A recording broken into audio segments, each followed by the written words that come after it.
18th ALBA-TCP Political Council has met in Havana. Delegates discussed the defense of peace in the region and solidarity with Venezuela. The inaugural meeting's opening speakers reaffirmed their respective governments' commitment to unity, cooperation, and solidarity among nations of the alliance. The first speaker to inaugurate the proceedings was Foreign Minister of Cuba, Bruno Rodriguez. We gather here in moments where the imperialism is trying to reestablish the application of the Monroe Doctrine and try to impose a neoliberal wave and go back to MacArthur times. Confronted with this, we raise our America's position, the one Bolívar dreamt of and Martí did too. And the proclaim of Latin America and the Caribbean, such as peace, their defense platform of the defense of international law and equality, and their firm decision against violence and war. And in his opening remarks, Rodriguez also spoke on behalf of the bloc to express rejection of any type of intervention in Venezuela and any threat to peace in the region. The threats of the use of force against our brother country of Venezuela is the gravest risk to peace and security of the region. We totally reject, since the Political Council, any type of intervention in Venezuela, and we totally decided to defend peace and stability in the region.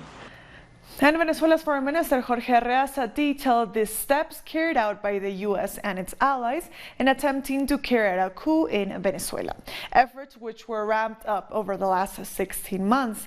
Arreaza says that coup plotters have circumvented all legality and formalities when they recognize handpicked Guaidó through Twitter.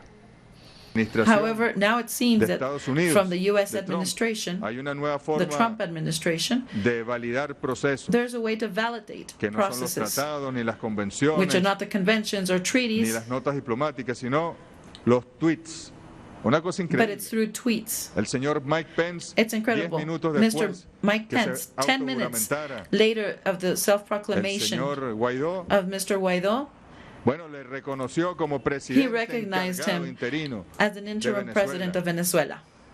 And 15 minutes later, it was the president of Colombia, then Mr. Bolton, then Chile, Argentina, and so on. We kept on seeing the barbarity. And at night, through this medium of Twitter, Mr. Donald Trump himself recognized. The representative from Suriname, Marciano Edgar, has rejected the attacks on Cuba's sovereignty as well as on other nations like Venezuela and Nicaragua. Suriname condemns the attacks of those actors in all fields, whether they are and the interventions and overriding of the self-determination of nations, whether through the media or subversive actions against Cuba, Venezuela, Nicaragua, and other progressive processes in the region. We echo the solidarity in the name of the people and government of Suriname with the Republic of Cuba in its struggle against the criminal and unjust commercial, economic, and financial blockade against Cuba. Cuba and its people have won a lot of respect, recognition, when we see the obstacles they face as a result of these unjust measures imposed for more than 5 decades. Moving on, Venezuelan President Nicolás Maduro has led a military march in the state of Carabobo. The president was joined by 12,000 members of the Bolivarian Armed Forces. During a speech, Maduro said that the Venezuelan economy and society will be freed from imperialism. all the damage they are doing to us today will become a positive, because we are being freed from imperialism, and we will get over any attack. We will stabilize the restoration process and economical stabilization. And now let's go back to the ALBA-TCP summit in Havana.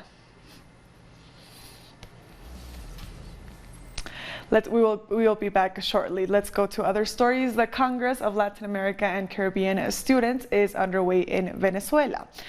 Almost 3,000 students from around the region are expected to take part, representing almost 40 different student movements. They are discussing the challenges facing young people in the region and the possibilities of greater coordination between their organizations. Many of the delegations have been speaking out against imperialist intervention in the region.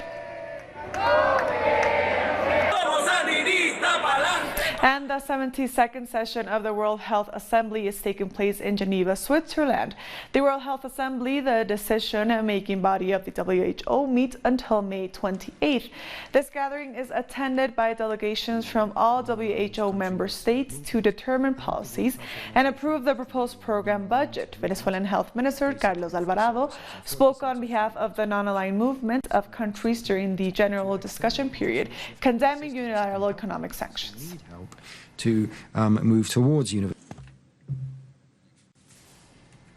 And now let's go back to Cuba, where the ALBA-TCP summit is taking place. Population of people that are affected. 8. We ratify the dialogue process and negotiation of the government of the Nicaraguan government in its decisions to continue to defend its sovereignty, peace, and notable advancements of social matters and economic that have been reached. 9. We reject the U.S. behavior that has used OAS and its General Secretary in their interventionist politics against sovereignty, self-determination, and constitutional order of the Bolivarian Republic of Venezuela, Nicaragua, and Cuba. 10. We reject the Monroe Doctrine as a reflection of imperialist behavior and needs for the people of America. That now it has become the biggest threat to the peace of the region. 11. We reiterate the calls from the international community to lift economic blockade and financial blockade imposed on Cuba that constitutes a massive violation and systematic violation of human rights of the Cuban people and whose extraterritorial character affects all states. 12. We reject the recent decision of the U.S. government to activate Title III of Helms-Burton Law, legislation that reinforces the extraterritorial character of the blockade against Cuba and harms international relations between Cuba and the international community. 13. We greet the Constitution, the new Constitution of Cuba, which shows its integrationist and revolutionary character. 14. We call to reinforce the integration of Latin American countries as a mechanism based on a observance of international law principles, including peaceful resolution of conflicts, prohibition of threats and use of violence, respect of self-determination and sovereignty, territorial integrity, and no interference in internal affairs of countries. 15. We support the pro-tempore presidency of Bolivia in the SELAC. 16. We reaffirm our support to the people and the government of Bolivia in their historic right to call for an exit to the sea. 17. We reject the measures taken against Caribbean countries that have been considered as no cooperative territories as well as middle class, as moving them into middle class categories, which impedes international finance. We call for support for Caribbean, calls for compensation for the killing of original people.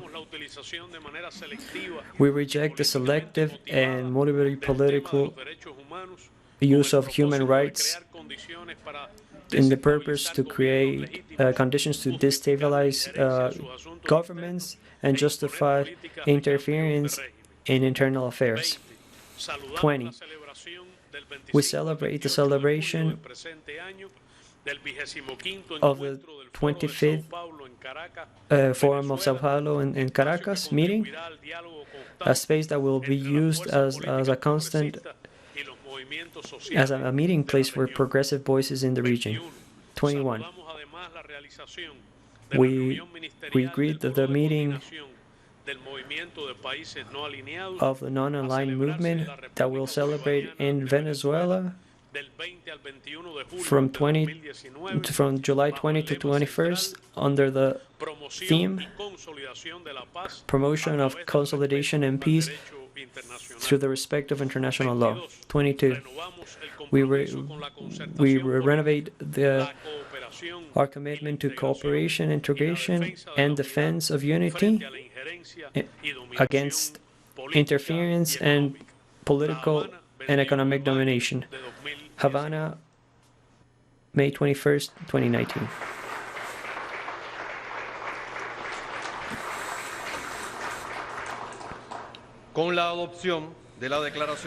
With the adoption of the resolution in ALBA,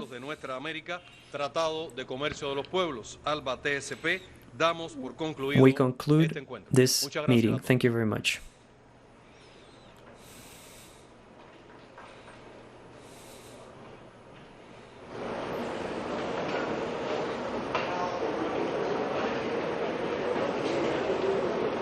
Talk a little bit about the ALBA-TCP Political Council meeting. The 18th ALBA-TCP Political Council is meeting in Havana, and delegates have been discussing the defense of peace in the region and solidarity with Venezuela.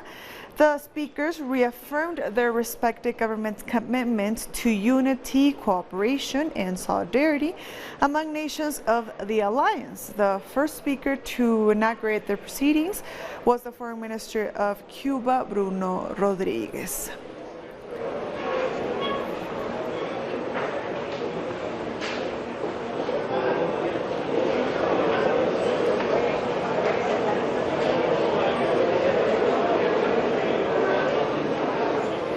We'll get back to that, but moving on, four members of the Embassy Protection Collective await their next court date, we spoke with Calvin Cease, who was among those arrested after U.S. authorities illegally raided the Venezuelan embassy in Washington, D.C. Here's what Cease had to say about the ordeal.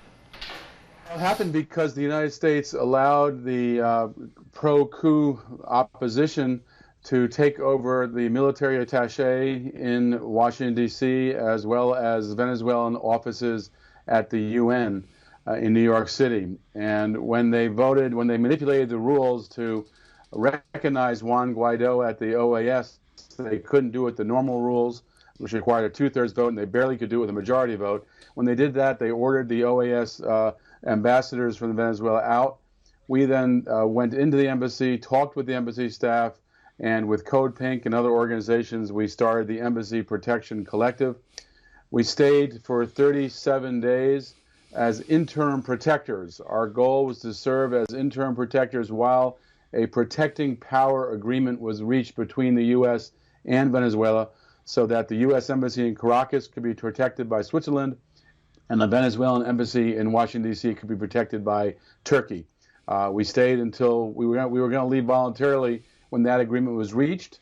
At a certain point, the government decided instead to violate the Vienna Convention. We'll be back very soon. Stay with us.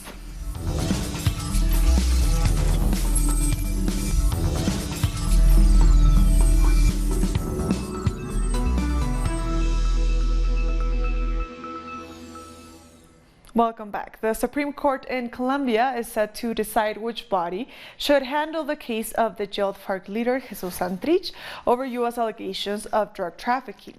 Santrich appeared in court on Monday after he was freed and immediately rearrested on Friday.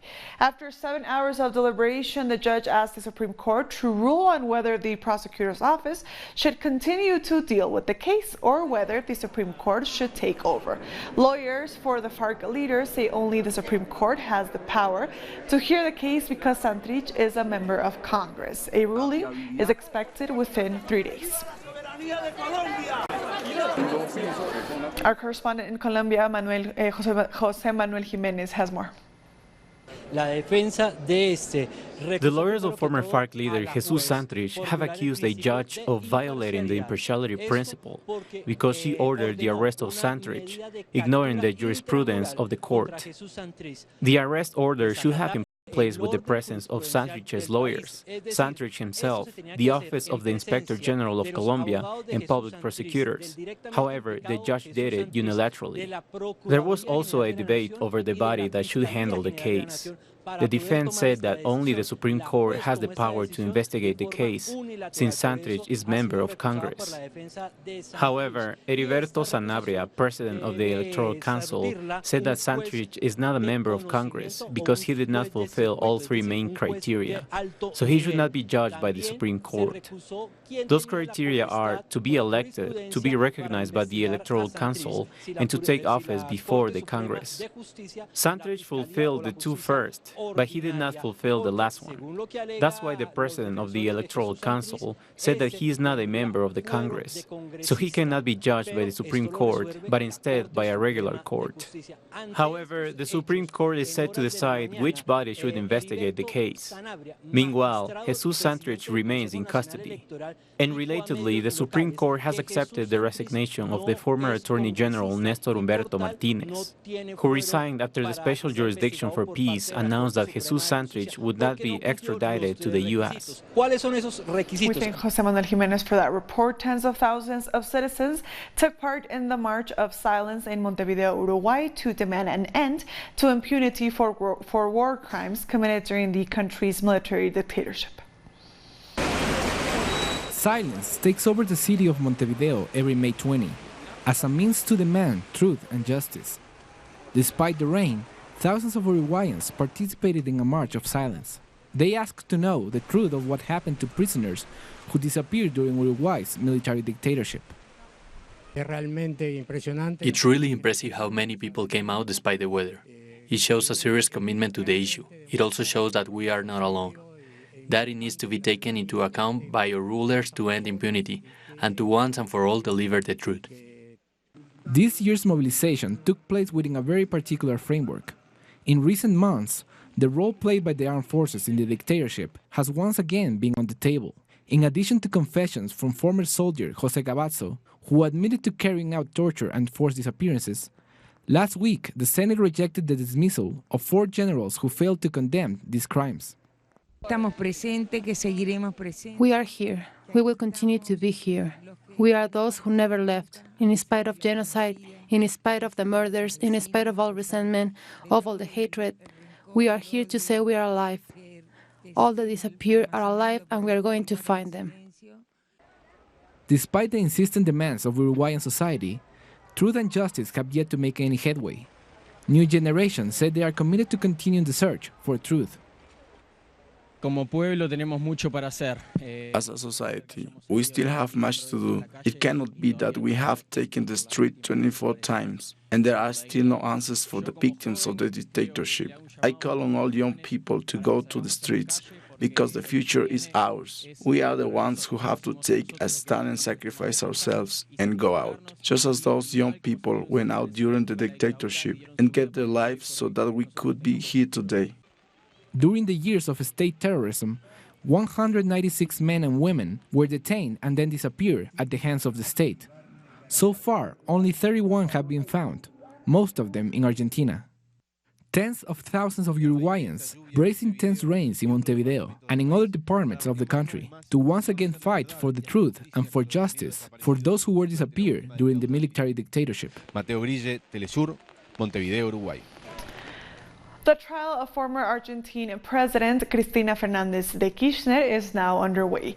The trial will address corruption allegations dating to Fernández's 2 terms as president from 2007 to 2015, including accusations she received kickbacks from construction firms to award projects.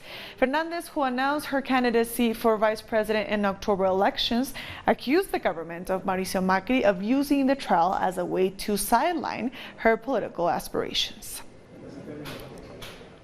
And via social media, Fernández called the trial is a smokescreen with the goal of distracting voters from the country's dramatic economic problems.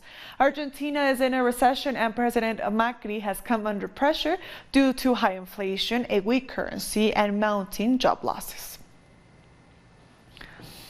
Supporters of Fernández gathered in front of the court in Buenos Aires to show solidarity with the former president. Because we need her. Thanks to Cristina, we had a lot of things like assignments and the cooperatives, which is a help for the people who don't have anything. Our correspondent in Buenos Aires, Edgardo Esteban, has more. The trial of former Argentinian President Cristina Fernández de Kirchner continues here in Buenos Aires, Argentina. The trial is about the assignments of permits for construction companies to build public projects during her time as president. Fernández arrived at court a bit earlier than midday. The investigation is controversial as there were only 5 accusations out of 51 that made it through the justice system, due to a lack of evidence.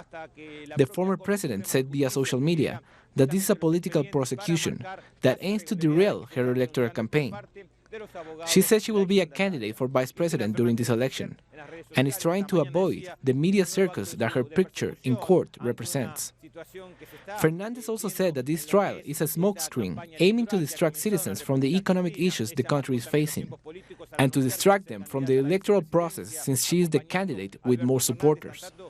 That was Edgardo Esteban from Buenos Aires, Argentina. The Caribbean Court of Justice has dismissed an application by 4 Grenadian nationals against Barbados. The family of 4 was detained by police during a one-day visit to the island in 2016. The Gilberts were arrested after a family member was accused of shoplifting. However, no charges were ever filed. The family accused Barbados of violating their right to freedom of movement under the revised Treaty of Chaguamaras. They also claimed they were harassed by police and subjected to humiliating strip searches. The CCJ ruled that freedom of movement did not insulate CARICOM nationals from police investigations. Discussions are underway on the proposed changes to Antigua's Sexual Offenses Act, with stakeholders meeting to review the legislation. Attorney General Strida Benjamin is chairing the meeting with a panel of legal experts and advocates. Issues such as rape, incest, and other sexual offenses were addressed, as well as the establishment of a sexual offenders registry. The new legislation is expected to be completed and tabled before Parliament by September 2019. Let's move on to El Salvador, where human rights organizations are opposing attempts by lawmakers to pass a national reconciliation law that would allow pardons for war crimes committed during the 12-year-long armed conflict.